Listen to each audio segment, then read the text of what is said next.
Hey everybody, Jen Hatmaker here, your host of the For the Love podcast. Welcome to the show. This is a really fun series. You know I love me a food series. Oh, so much fun. I think this is my third food series, and this one is the most fun because it's attached to a dream project of mine, which was writing a cookbook. And I still literally cannot believe this very second that it's real. That I wrote a whole cookbook and it's about to be in the world. So I've been filling your ears up with all the good stuff, like behind the scenes of cookbooking and recipes and my family, all this fun stuff.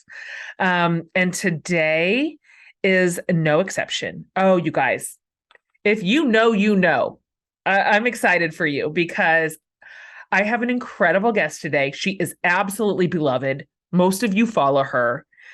And we all love her. It is Tegan Gerard of Half Baked Harvest, y'all. Oh my gosh. This is one of my absolute favorite Instagram follows. She and I share like a lot of like point of view on food and flavor profiles. And she's darling. She's funny. Her voice is so recognizable to me that I could hear her out of a million people if she said one sentence. She started in the olden days of blogging, like so many people did. I absolutely love Tegan. First of all, her food's a work of art.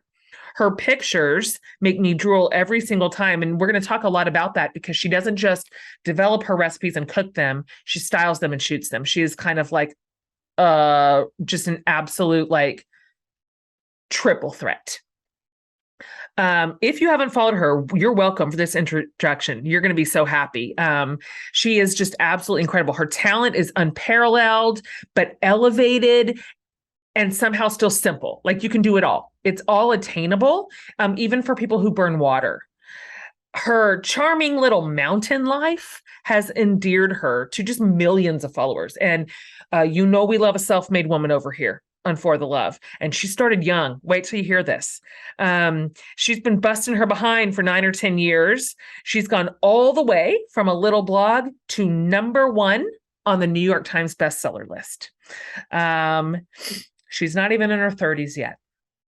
This girl can do it. She can dream up a recipe.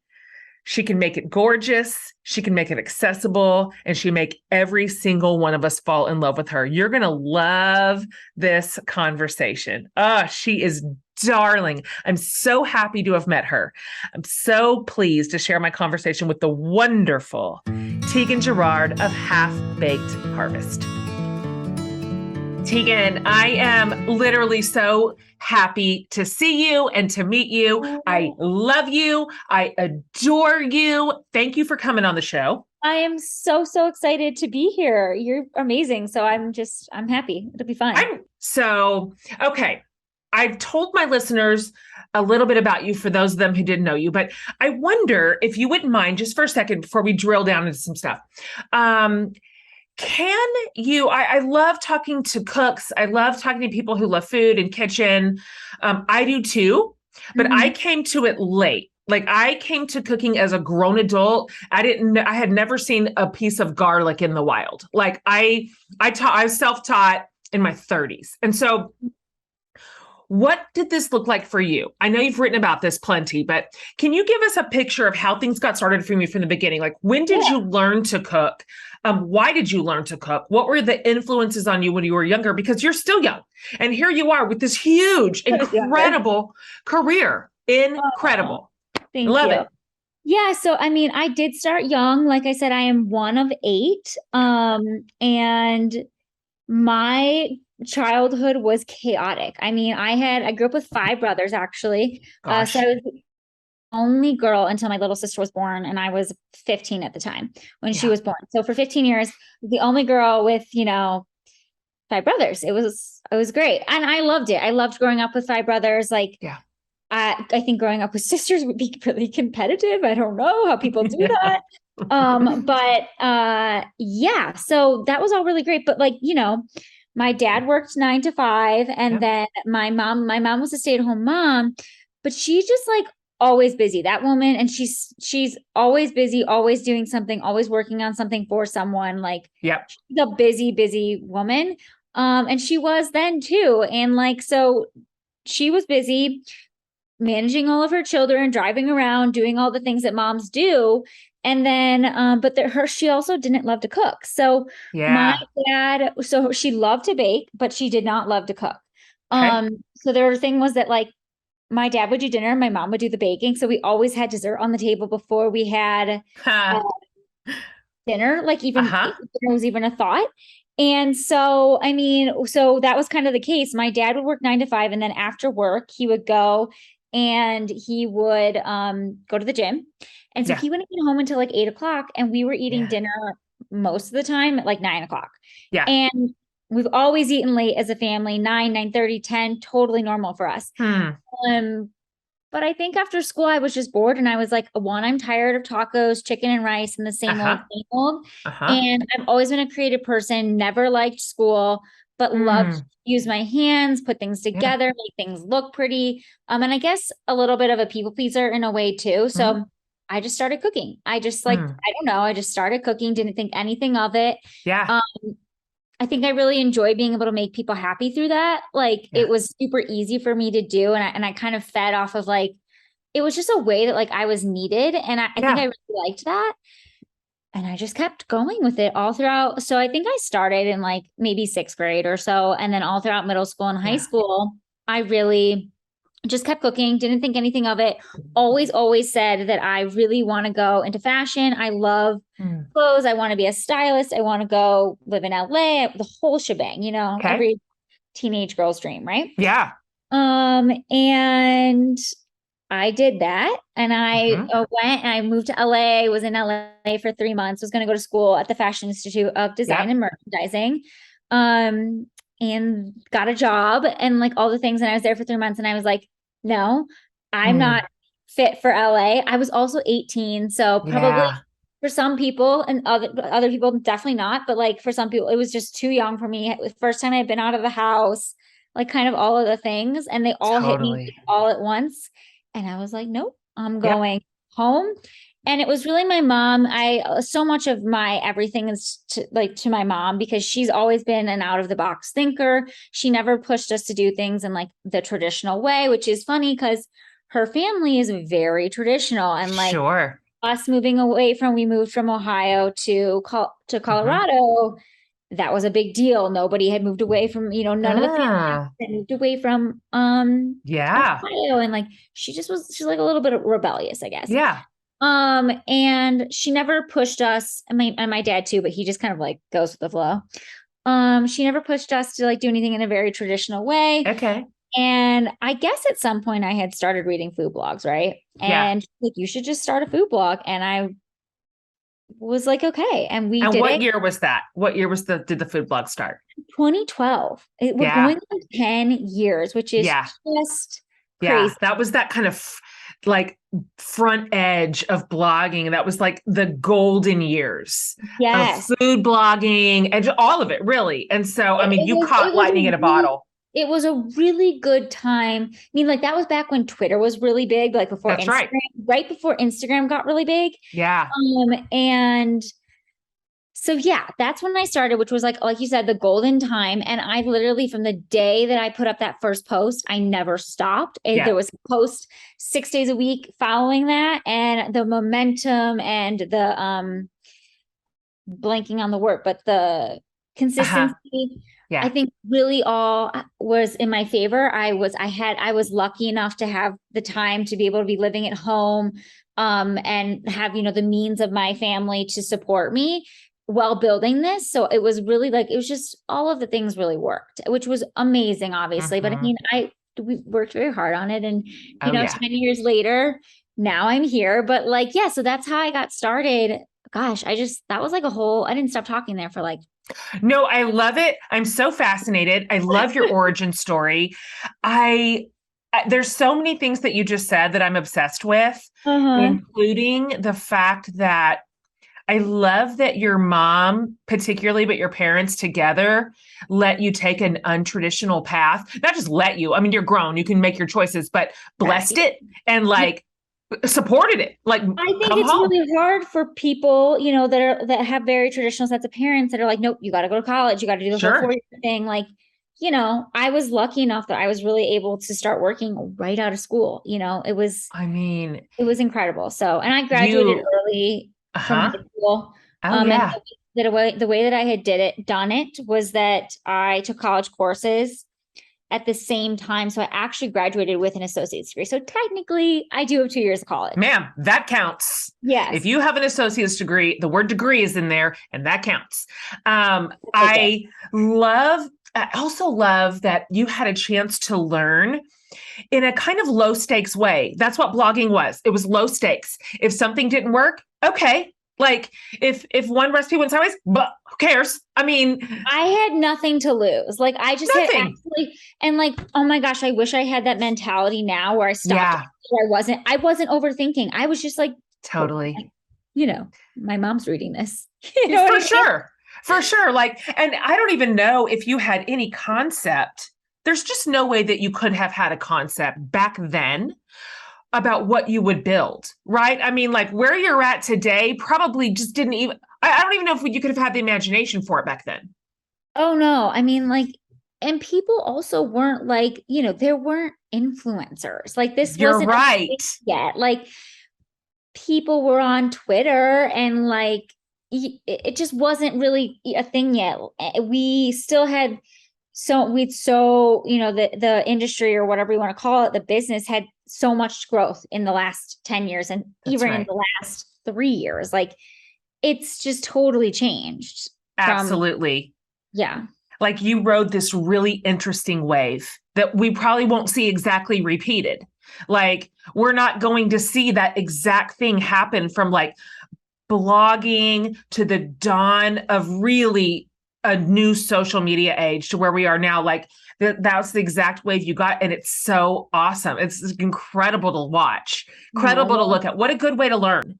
I'm so curious. Like, I love your food. You and I have a similar point of view on food, like in terms of like flavor profile and ingredients and just sort of point. I love everything you make. How did you learn? Did you learn? I'm putting myself back in like 2012, 2011, 2010, even before then for you. Wait, are you Southern? Yeah. I just got a little bit of your accent and I was like, oh, where do you live? Texas. Oh my gosh. Yeah. I think I saw that somewhere and I was like, yes. Yeah. Yeah. And so when you put a jalapeno on something, I'm like, put in 4. The more like the better. Oh, I love it. All the flavor, like all. So I'm high on savory, spicy flavor, just like you. But okay. I taught myself to cook in probably, I mean, God, really pre-internet.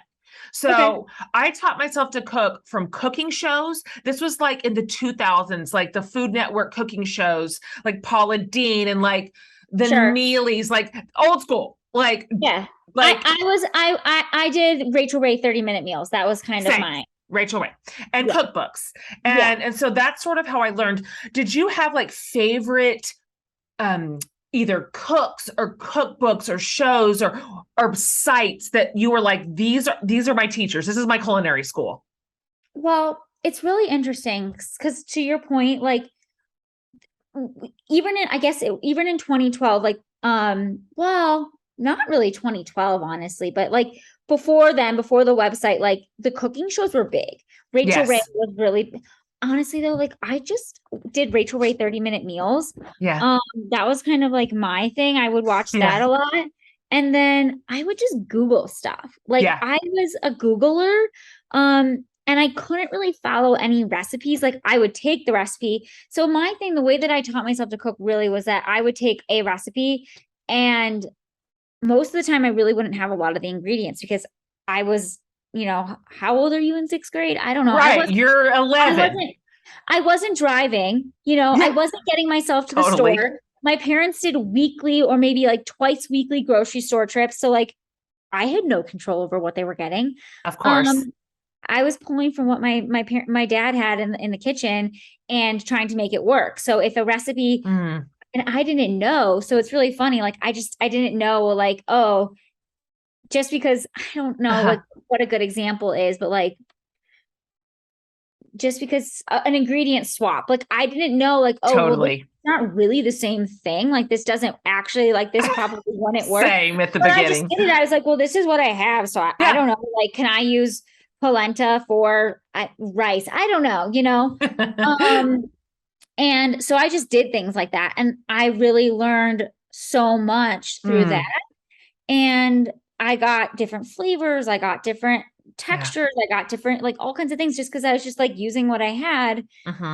And that's how I started to learn, okay, this works with that. And, you know, and then anything I didn't know, I'm of that, you know, generation of like Google and For you'll sure. find out, you know? I cannot even count the times I've been like, what can I swap for lemongrass? Like the internet will tell you, and it helps that the internet will tell you. You, of course, I'm assuming that you ended up too having these appreciative eaters. Like everybody in your house is probably thrilled. Oh my gosh, somebody else is cooking dinner. Like, yay! It's not chicken and rice. Well, yes. Yes and no. My oldest brother, 100%, he'll eat anything. My dad, eat anything. Yeah. My mom, the pickiest eater in the world. And at the time, my younger brothers were really picky too, but they've since come around. So, but no, and I wasn't making things like the way that I'm making things now either. Like I was still very basic, and making things that I knew they would like and enjoy. I made a lot of chocolate chip pancakes for dinner kind of thing. Like it wasn't fancy. You know what I mean? Yes, absolutely. But yeah, I mean, like my parents were very appreciative and I love being able to help in that way. I'm the middle child, smack in the middle. I don't know what that means, but people say like, oh, you're a middle child and oh, you're definitely a Virgo. I'm like, cool, you know? Sure. So then you probably get to the point after not too long where you are saying, I need fresh ginger on the grocery list. I need jasmine rice. Like, did you start putting in your orders? I was just going with my mom and they would go, we lived in Ohio at the time when I started and there was this grocery store. We like big family, not a lot of money. We would go to this grocery store called Mark's and hey, I kind of love Mark's, but it's like a discount grocery store. I mean, they had all the same things. It just like, it wasn't like the high end grocery store that people want to go to in Ohio. Anybody from Rocky River area knows like Mark's, right? It's you either go to Heinen's, which is fancy, or you go to Mark's. Got it. We went to Mark's. And so I would just go to Mark's with my mom and she was never very like me throwing something in the cart. She wouldn't really like question it or whatever. Which is interesting just because she was like a coupon clipper and like, but like, I don't know, whatever. So I love to go to the grocery store with her and I didn't go with a list or anything like that. So still I wasn't like, I just kind of went and pulled and then like used it. That's so fun. My whole entire Feed These People cookbook is packed with entertaining stories behind the recipes, tons about my family, which is just how I experience food and life, of course. As I was writing this cookbook and chatting with my people, what happened is that I discovered things I didn't know about. Like, I thought I knew my family better than anyone. But here's the thing. There's always going to be some stories we haven't heard before, right? This is exactly why I got my people in on Storyworth. You may remember that Storyworth is an online service. It helps you and your favorite people connect through story sharing. So every week, Storyworth emails your people or your person a thought-provoking question that you choose from, like from a huge pool of options, like all kinds of stuff, like what is one of your fondest childhood memories? Or what's the best advice you've ever received? Or tell me about your first prom. I have already discovered so many things. Some of the stories that my sister Lindsay told me about culinary school,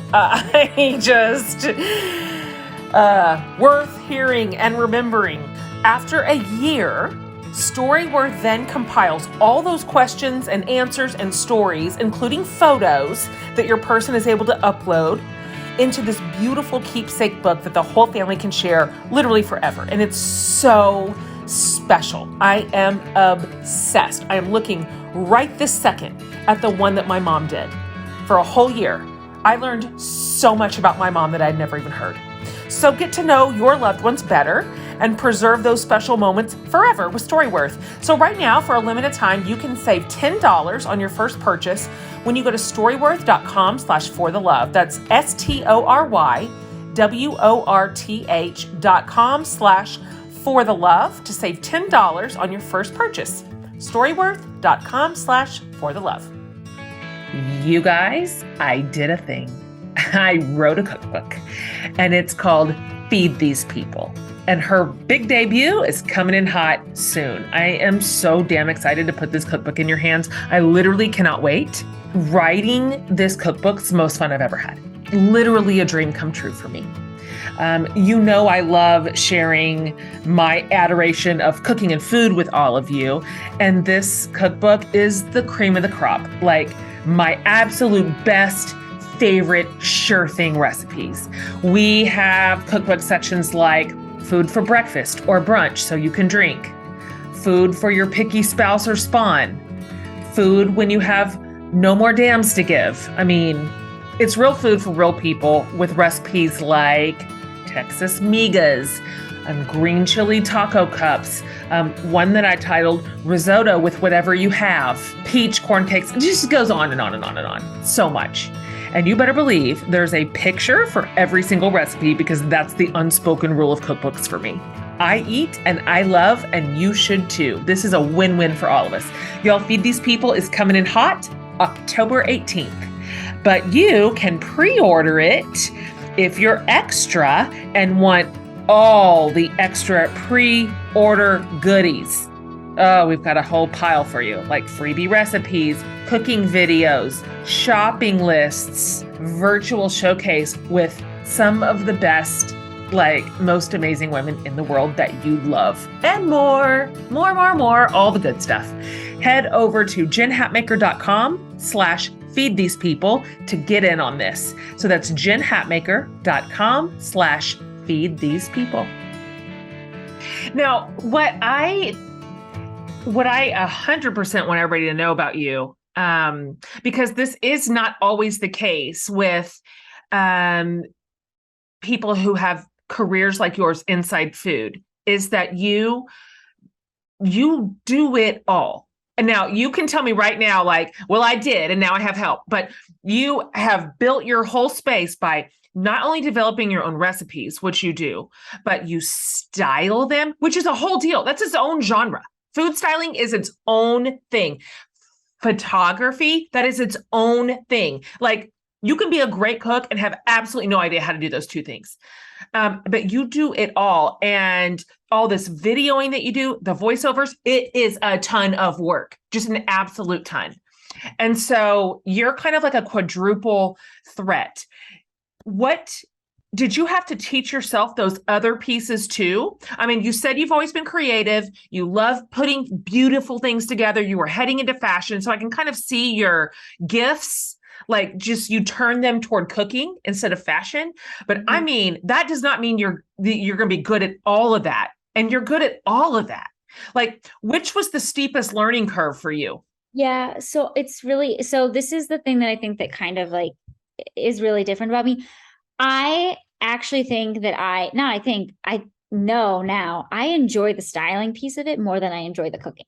Do you really? Yeah. I mean, I can see it. I can see that. I love to make things look pretty. I absolutely, like, in my eye, in my head, like when something clicks, like I'm like so excited. It clicks. I'm like, yeah, this is it. Like, I love it. So that's how I build recipes, is I really build them in my head first, and I build them based off of color and textures and like how I want it to look on my surface, and like what I want people to feel when they look at this photo, the mood, what season is it? All of those things are things that I'm thinking of when I'm creating a recipe. And so I really work backwards, and I start with, how do I want people to feel when they're looking at this photo? Is this a cozy recipe? Is this a summer recipe? We're heading into fall right now. So cozy recipes are on the mind. Like if I'm doing soup, like, am I adding a warm texture to the whatever, or how do I want the actual food to look? Like, what's going to make it pretty? What are the greens? What are the colors happening here? How does everything working? So it's really, I could never fully explain it like the way that it works in my head, but works for me. So I kind of work backwards. And then once I like get an idea of how I want it to look, how I want the recipe to look. I mean, like, I'm like, oh, I want to make a pasta, right? Like I want to make pasta with a red sauce, that I have a general like idea. Okay, this is what I want to make. But then from there, I'll build like, do I want it spicy? Do I want it really traditional? What is this, a Sunday night dinner? Is this, a quick 30-minute recipe? How do I want all of those things? And then I just work backwards and I build the recipe from there. And it's always changing because I am the one shooting photo. Like you said, in most cases, when you're a recipe developer, you just develop the recipe. You're in the kitchen, right. You're working and you're developing the recipe. You usually have then someone who is photographing those recipes, That's right. the video content for those recipes. And then you also have someone who's styling it. It's three totally different things. I don't think I could do it any other way. I don't think I could have someone be doing those things for me because it's my creative process of how I do the recipe creation. I don't think I could have the creative recipe without the other aspects of it. But additionally, you had to learn how to photograph it because it's one thing to make it look beautiful, but also photography is a skill.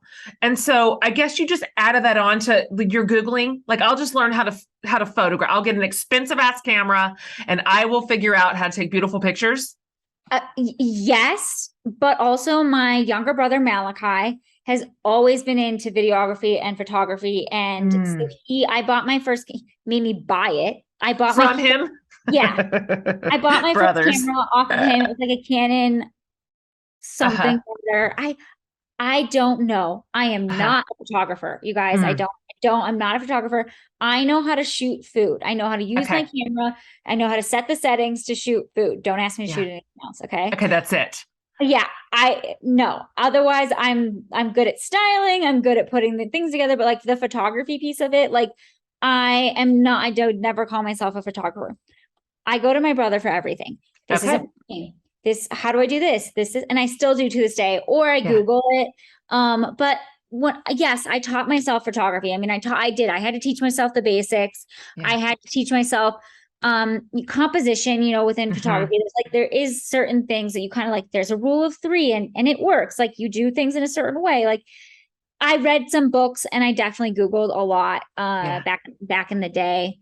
And then I just slowly developed my own style and developed my own way of doing it. And it's a very special way of doing things. I love the way you do it. And then, of course, not professional.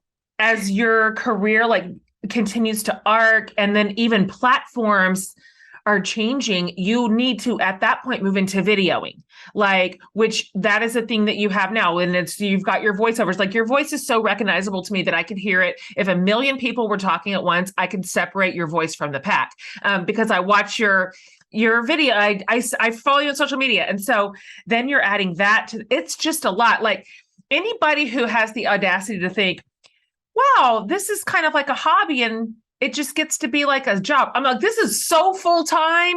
This is the most full-time thing I've ever seen. You are probably working 12 hours a day. Like did you style and shoot your own cookbooks? I did. I know. What in the world? All 3 of them. And I asked myself, there's other things in the works. And I'm like, Tegan, you need to just get a photographer. You need to get a stylist. Like you are beyond this. Like, come on. But I mean, yeah, it's your way. I'm a control freak. Yes. And it's your way. Like if you've developed the recipe out of the way that you literally conceptualized it looking, then you have to make it look that way.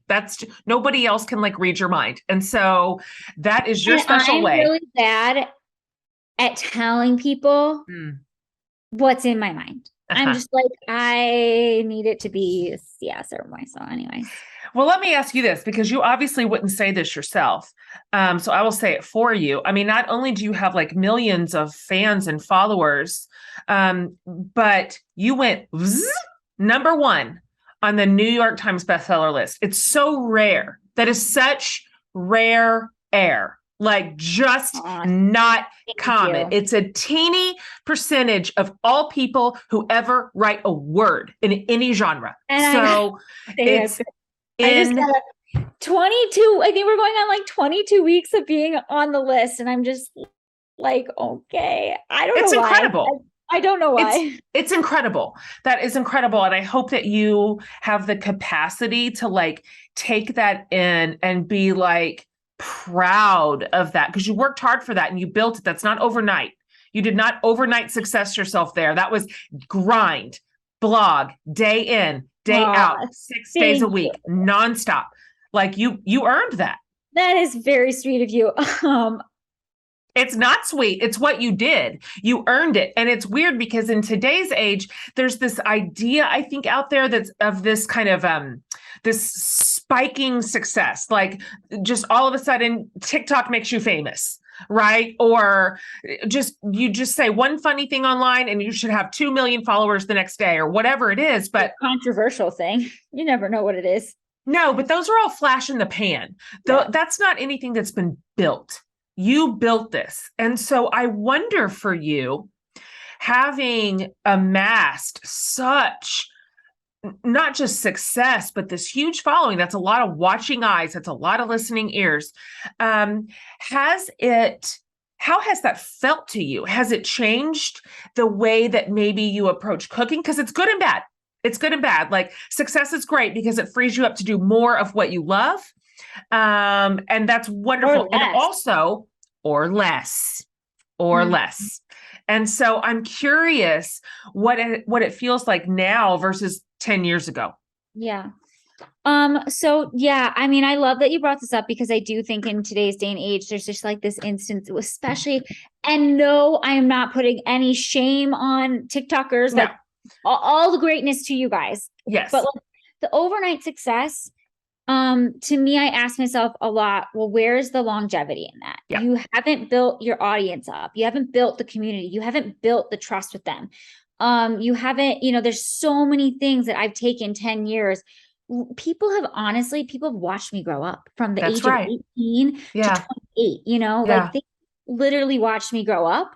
And I still have followers from like day one. It's crazy. Totally. And so I have the trust, which I am so careful with, of my community, and they really trust when I say I like something, I like it. I'm not like, I'm not doing pro bono deals because like, no. Like if it's a product I'm recommending, like I'm using it, I like it, I love it. Like, yeah. So I really have built that trust with them, which I think has been so, so key, in my success, is that there is a relatability, there is a trust, and I've just sort of done things in a different way. And yeah, I've done them slowly. It took 10 years to get here, but like, I'm actually so thankful for that gradual growth. And there was never, people ask me all the time, like, what was the one thing that really put you on the map? I'm like, I didn't have that one thing. I didn't go on to the Today Show. I didn't go on, there wasn't like some giant celebrity shout out. There wasn't nothing. It was just a gradual, steady, consistent growth. And I think it's been huge. I think that's really the key. And I'm very, very thankful for that. So I think that's awesome. And what's changed, so much has changed, right? 10 years ago, I didn't have a second guessing. I mean, like, do I do this recipe? Do I do this recipe? Is this like, whatever? Who cares? Who cares? This brand's reaching out. Oh yeah. If the brand's reaching out, that's cool. I'm going to work with you. Like I didn't have a lot, like I second guess too much because it is so important to me and what I'm building in my community. I want to make sure I'm making all the right moves. There's a lot, more kind of like at stake now. I feel like there's a lot more pressure. There's a lot more, a lot more to do. Like, yes, it opens up doors and opportunities, but those most of the time mean that I'm actually creating less, like I'm doing things that I love, which is creating and making things look beautiful. Like I'm actually doing less of that and I'm doing more business stuff, more behind the scenes, working with teams. It's all different. It's things that like I would have never thought that I would ever do in my life, but I'm doing it. I know. It turned into a business, and business requires business work. And I do not have a business degree. Me neither. I started out as a creator too, just a writer. And now my career got 100 slivers in the pie chart. Right. and there's It's huge teams and tons. What I do is I'm in meetings. I'm on calls. Thank And you. so, yes. I really try to do, because I am still creating a lot of content. I try to do like one day a week of calls and meetings. And that's why scheduling is like getting everybody. I'm like, no, guys, Yes. one day. I'm doing I it. love that. That's nobody will protect that except for you. Yeah. That is so wise, because if the tail wags the dog on a career that is skyrocketing, then the next thing that'll happen without intention is you will be in meetings from 8 to 5, Monday to Friday. You will. So I cannot agree with you more. I don't know. I'm a big podcaster. I love podcasts. Lauren Bostick, Skinny Confidential. I don't know if you follow her. Like her, like years ago, she said like, I just do calls on this day. And I'm like, me too. I'm going to do that. And I adapted that. And I'm like, well, sorry guys. I'm not available. So, but now, I mean, I've had to adjust like a little, I have to accept, like, I don't want to think like you have to make exceptions, but I know that has been really like key. You have to, no one's going to protect your time except for you. And you need to make protecting it, because people want to get on Zooms. They want to get on 30-minute calls. Well, why does it need to be 30 minutes? Can it be 15 minutes? Like, a 100%. lot of people, I think a lot of people that aren't the creators, they are just kind of sitting at their computers all day long. And like, they don't maybe understand that you don't want to be doing that all the time. So not when you're creative. You got to figure out what's important to you.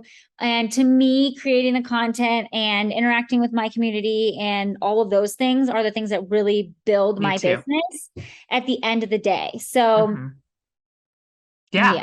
Right. So that has to maintain priority, and you have to find a way to do it. And it's just it does that like push and pull, and that tension increases, and it requires a pretty steady hand. And I know for me, because I've built over years and years and years too, I had to learn that also meant saying no a lot of times to pretty cool things. Learned that as well. And I think I was just on the phone with someone too, and I was like, I honestly haven't said yes to a brand deal in like ages. I mean, like if it's not a complete, yes, totally. I love that, I'm not doing it. Yeah. So, that's where I'm at. A few years ago, when my career was it had caught, and it was up, and it was just a swirl. I couldn't figure out what to say no to. I couldn't figure out how to like organize and manage this level of like eyeballs on my life and my work. And my agent put a book in my hand called Essentialism. And it gave me one little sentence that I have used ad nauseum for every single day since. And I give it to my community all the time. They're like, oh my God, that's my favorite sentence. And he just said, because generally people who are in a career that they love, that is having some success, they have a lot of good opportunity. Everything's good. Nothing's bad. Everything that comes onto our plate is something good or medium good.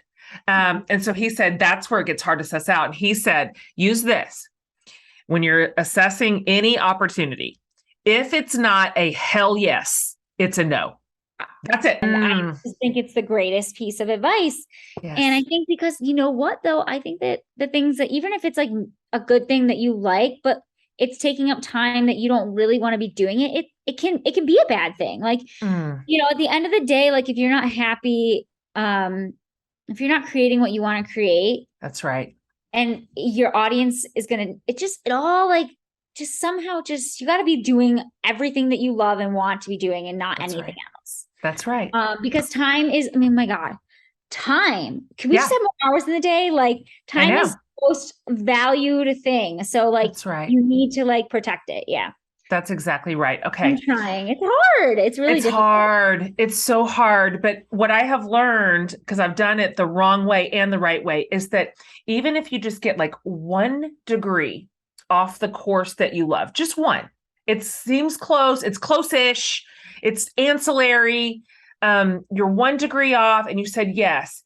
If you do not course correct that, then in 5 years, you're over here. And that goes fast, those 5 years. And before you know it, you you have veered so far from what you love, from what you want, from what you're good at. And you're over here from 1 degree change that you made 5 years ago. So I know what you are saying, and I've done both. Y'all may have heard, but I wrote a cookbook called Feed These People. It comes out October 18th, and I'm just over the moon about it all. But what I'm really excited to finally tell you about today is something we've been working on for months behind the scenes. And that is the All the Dish tour. Because that's what I'm doing. I'm bringing All the Dish to a city near you from November 4th through November 10th. Y'all, it's been 3 years since I've done a tour. Now, just so you know, this is not an actual dinner party, but it is a party for sure. Complete with fantastic DJ. Obviously, dancing in your seat is highly recommended. Some super fun guests, y'all. Surprise guests who you are actually going to go crazy for. Just you wait and see who's popping in. I just can't with it. Plus, we're going to have a special Q&A. I'm talking just so much more. It won't be a party, of course, without you. So bring all your people to the event and you will leave like freshly, like inspired and entertained and connected and just all fired up, I promise. All right, find your city and get your tickets for my All the Dish tour at jenhatmaker.com. I literally cannot wait to see you there. Okay. I'm going to ask you one more question while we land the plane here. This is not a fair question. I hate when people ask me this. I'm a foodie too. I'm a cookbook writer too. So it's like, I don't even know, but maybe it's just your answer today. Okay. In your opinion, if you had to pick it, what is the absolutely best thing that you make? Like, this is it. You're like, okay, you give me one recipe. I'm going to shoot my shot. This is the one that 0 people will find fault with. This is hilarious, but 5-ingredient honey butter beer bread. Oh, yes. Incorruptible. Use salted butter. I could tell you the ingredients off of the back of my hand, and it's just it's foolproof. It's freaking delicious. And everybody loves it, whether you eat bread or not, you love it. Yeah. So, sometimes it's the simple things, you know, like if you have looked at any recipes, I love flavor. Like, I don't want to eat anything boring, but like the honey butter beer bread's great. So there's no way it's not. Yeah. So, and you know what? That's just like top of mind because I live in Colorado in the mountains, and gosh, we've been all summer long, just dreary, rainy weather. And I'm like, yes. All right, well, it's basically fall at this point. So totally. a bowl of chili with some beer bread is high It's games. Absolutely perfection. And the good thing about honey butter beer bread is pretty much at all times, you have everything you need. Oh, no. At all times, I have everything that I need. Yeah. Flour, honey, butter, beer, baking powder. That's it. That's it. If you want it, you can have it 1 hour later. It's that simple. Just get in your kitchen. And that's the thing. It's like, this is so crazy that we're talking about this, but like, you make that bread and people think you are just like a genius in the kitchen. I'm like, it was 5 ingredients and it took me 5 minutes to put together. Absolutely. I have said before in some biscuit recipes I've put out, and people will say in my community, I've never made biscuits. I'm like, don't feel fancy about that. Do you have hands? If you have 2 hands and you have 10 minutes, you like can go make biscuits. It's like there's no yeast or anything. And it's like piece of cake. Game changer. Like, you gotta have a little bit of the carb, you know? Okay.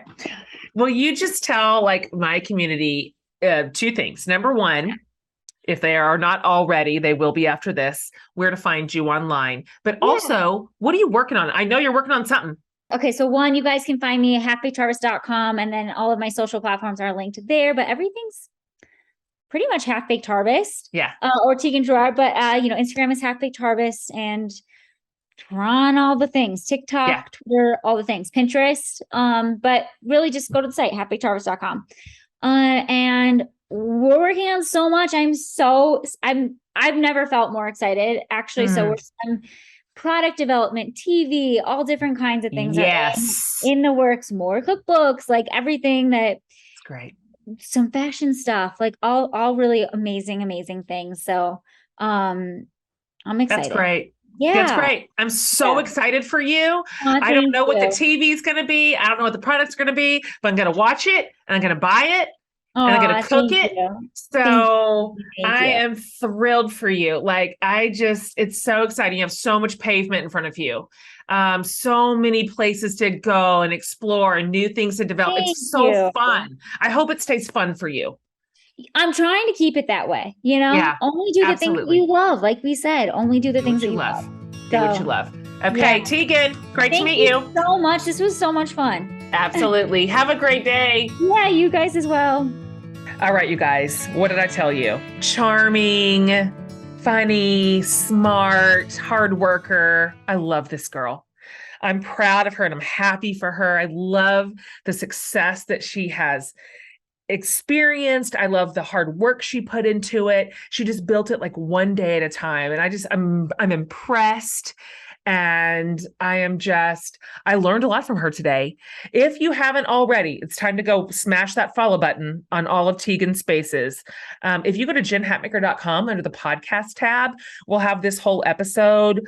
Plus I'll have all of Tegan's stuff, all of her links to her books, all of her socials. You can just find it all in one place if you'd like more. And I think that you will. And so, I hope you enjoyed that conversation. I did. I can't talk enough about, this is all my favorite things: food, writing, styling, business, building, women, communities. Like, it was all in here for me. And so thank you to Tegan for joining us over here in the For the Love world. Hey, you guys, love you. Love you. Love you. Thank you for being a part of this food series.